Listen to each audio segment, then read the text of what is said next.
This video just to show how to clean up some areas where there might be extra solder,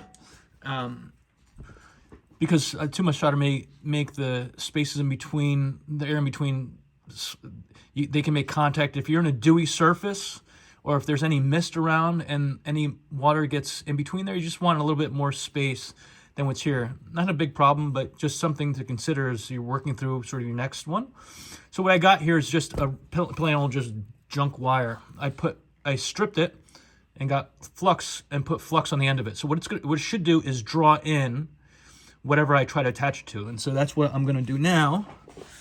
So I'm gonna pull it in and you hear it sizzling. And so you see it drew in the excess that was there and leaves a much smaller bead there.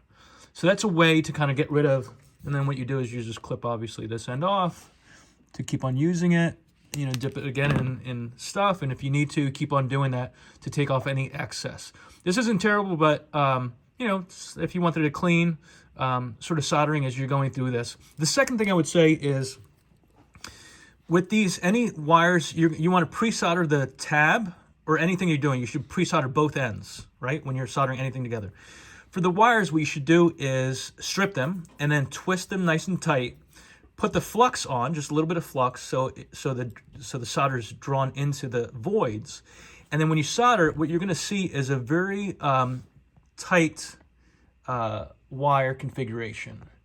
What is here is indicative more of that process not being done, and rather sort of wire being put on without being pre-soldered and then soldering the two together. It'll still work. It's just that you get this sort of spread.